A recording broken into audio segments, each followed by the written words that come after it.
Yego murakoze cyane. Nitwa Nakirutimana Eric, nk'uko musanzwe mumurikirana ku biganiro bigiye bitandukanye bivuga ku butumwa bwiza, bisobanura ijambo ry'Imana kuri YouTube yitwa Live for Christ Alone TV. Uyu munsi rero nasuye ahantu nk'uko ari igihe njya mpura n'abantu bagiye batandukanye tukaganira. Nasuye ahantu ku kigo cyitwa Final Jerusalem Technical School, cyitwa Soli Deo Gloria. Hanyuma ndi kumwe n'umuyobozi wacyo, rwose muramubona hano imbere ya kamera turi kumwe.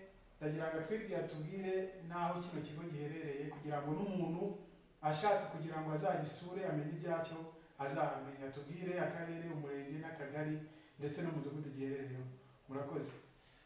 Yego Eric, urakoze kandi Imana iguhe amazina yanjye yitwa Ernest Ndoriyaho. Yego. Ndi mu bashinze kino kigo. Kino kigo cyitwa Final Jerusalem Technical School. Yego. Kiri mu murenge wa Mata, akarere ka Nyaruguru, akagari ni Gorwe, umudugudu ni Rimbaye. Yego. Ariko hano mu ntambwe 30, ubu ni mu murenge wa Ruramba. Umurenge wa Ruramba, akagari ka Gabiro. Yego. Hano hepfo gato ni mu murenge wa Kivu, akagari ka Kivu. Ubu rero tukaba turi mu birometero 180 uvuye i Kigali. Yego. Uvuye i Huye kugera hano ni ibirometero hagati ya 70 na 80. Urumva rero iyi Live for Christ Alone TV mwakoze akazi gakomeye kuba mwaje kudusura. Yego. Ni ahantu birumvikana ko ari kure, ariko koko naryo zina byanyibukije igihe Petero yaganiraga na Yesu, aramubwira ngo se twakuvaho tukajyayo. Kubaho rero muri Kristo nibwo buzima, nta handi. Ufite iyi TV yawe ni nziza, kurikirana ibiganiro byanyu, kandi muri gukora umurimo w'Imana, icyo bita recommendable job, ni umurimo udakora duhamagaye. Rero wari uri kwibaza ngo Soli Deo Gloria. Soli Deo Gloria ubundi nicyo twemera, ni uguhesha Imana icyubahiro yonyine. Hari ibindi byahabwa icyubahiro, hari abanyacyubahiro bakomeye, ariko muri mission yacu hari ibyo twemera. Sinzi niba nabikubwira, ariko ibyo twemera bishingiye ku guha Imana icyubahiro yonyine. Tukemera ijambo ry'Imana, tukemera Kristo, tukemera Umwuka Wera, tukemera ko byose bikomatanyije bihesha Imana icyubahiro yonyine. Urakoze cyane muyobozi, ndagushimiye cyane gusobanura ako kantu kitwa Soli Deo Gloria. Ngira ngo no mu bintu byanteye amatsiko kugira ngo mbasure, icyo kintu cyari kirimo kuko bisobanura ngo icyubahiro cy'Imana.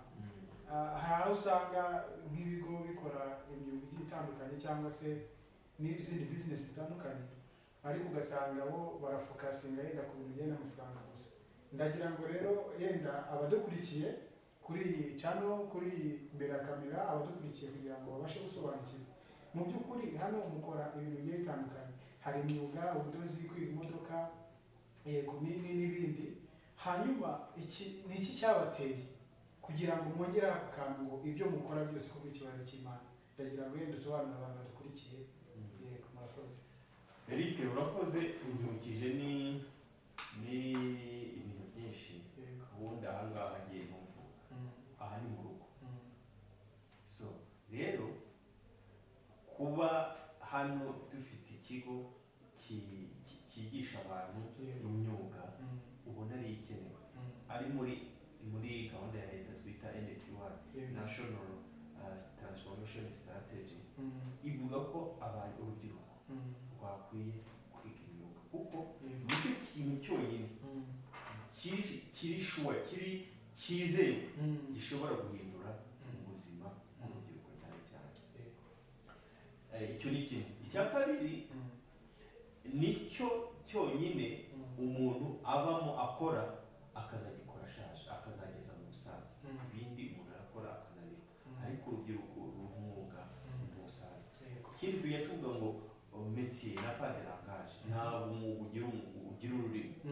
muzagira imbogamizi z'ururimi, muzagira iki, ahubwo uragenda aho ugeze wagera i Kigali ukagira ukabona icyo ukora kubera ko wabyize.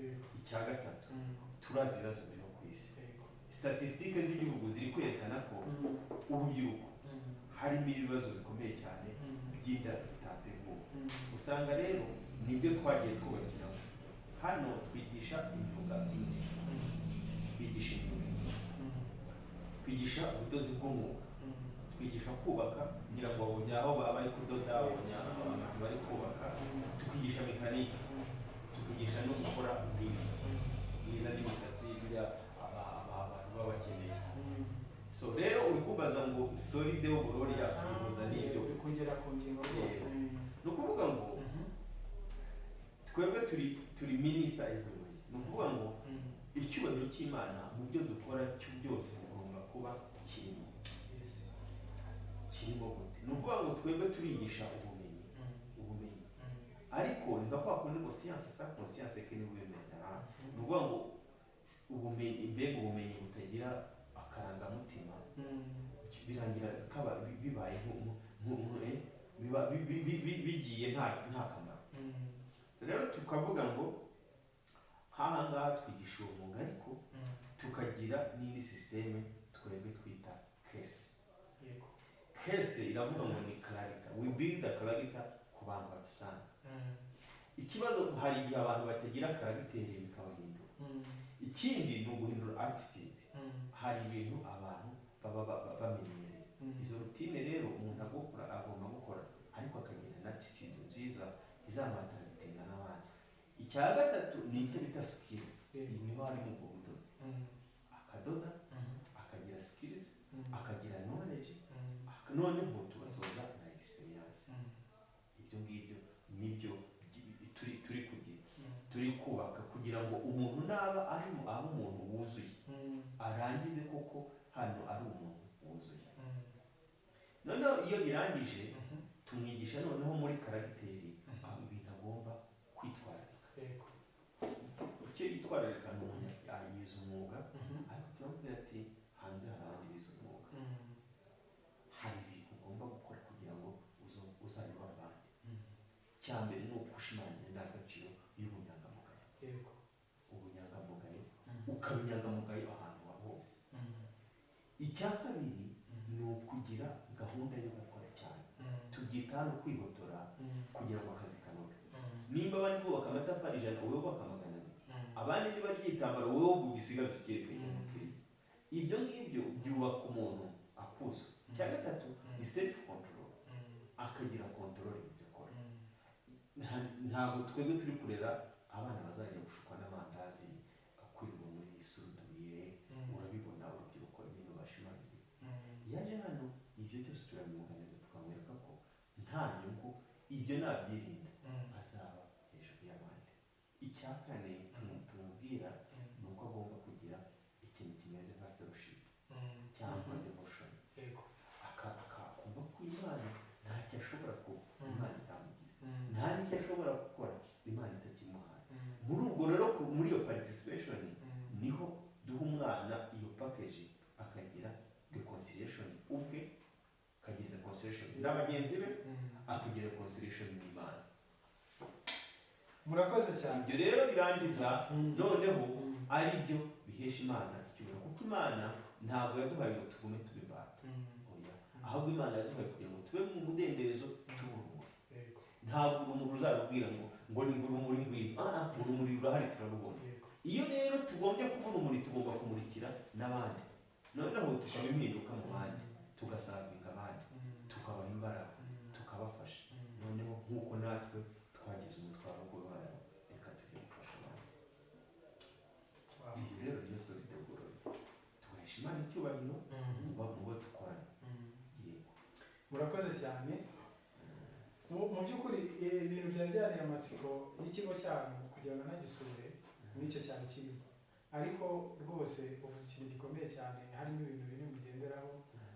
Icya mbere uvuze kuba honest, icya kabiri hard working, icya gatatu self control, icya kane rwose cyo kije gisobanura neza iyo sori deo glory, mukagira fellowship, kuko nabanje no gusura kugira ngo amateraniro kugira mu gitondo murabanza mugasenga, ni nawo mwihariko yenda gusenga rwose nicyo kintu cy'ibanze mu buzima, kiriya kintu nagikunze cyane. Hanyuma rero ngira ngo tugane ku musozo, yenda hari ikintu ngira ngo mubaze cya nyuma, ni iki kintu wahereza abadukurikiye cyangwa abatwumva cyangwa bumva iki kigo, icyo wavuga gishobora gutuma abantu n'urubyiruko rugira motivation kugira ngo rubagane.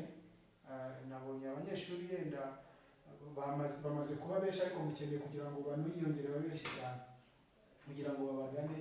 Ni iki kintu wabashishikariza, ni iki mbese wabakundisha, ni iki wabaratira kiri hano muri iki kigo kugira ngo babashe kubagana nk'umuyobozi? Ni iki kintu mubona ushobora kubakangurira? Urakoze cyane ku kibazo cyiza.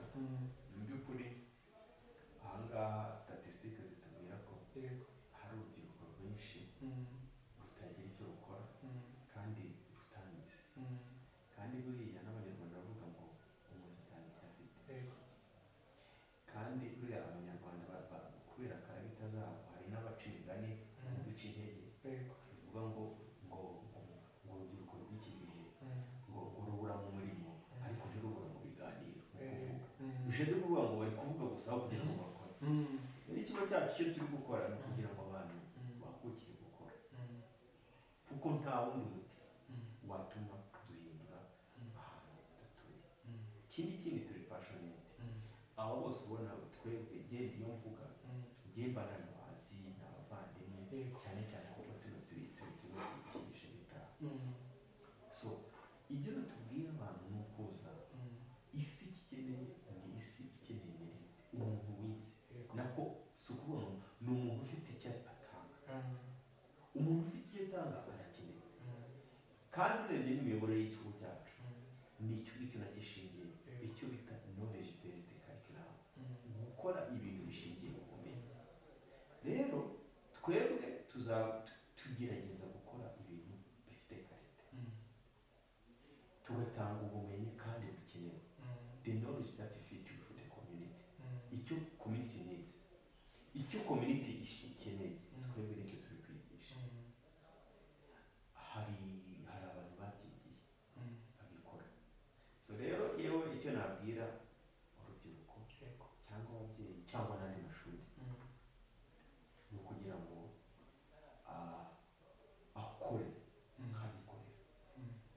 Niba umuntu aje akugana aje kwiga aze yige koko, kuko twebwe dungari arabanza tujya kumurekura n'ubundi nimba mwubatse turi nk'izi inzu, hari inzu zubatswe n'abubatsi, nimba ari ukudoda hari dufite imyenda myinshi yakozwe n'abadozi b'abanyeshuri bacu. Rero kandi ikindi twigisha n'uko umuntu indangagaciro za Kristo, hano tugendera ku ndangagaciro za Kristo. Imana tuyishyira muri santere y'ibyo dukora byose, twumva ko ari umuyobozi wacu, kandi tukumva ko twahesha umugisha abandi, turabahesha umugisha w'abandi. Nibyo rero mubwira rwose tuzishima tubabonye, kuko natwe turifusha gukontribuwa mu cyatuma urubyiruko rutera imbere, dore ko ntabwo rwishe mu gihugu 60% hejuru urubyiruko. Ndagushimiye. Yego, nawe ndagushimiye cyane, ngira ngo nzongera abasore rwose twagiranye ibiganiro byiza, kandi yego murakoze cyane.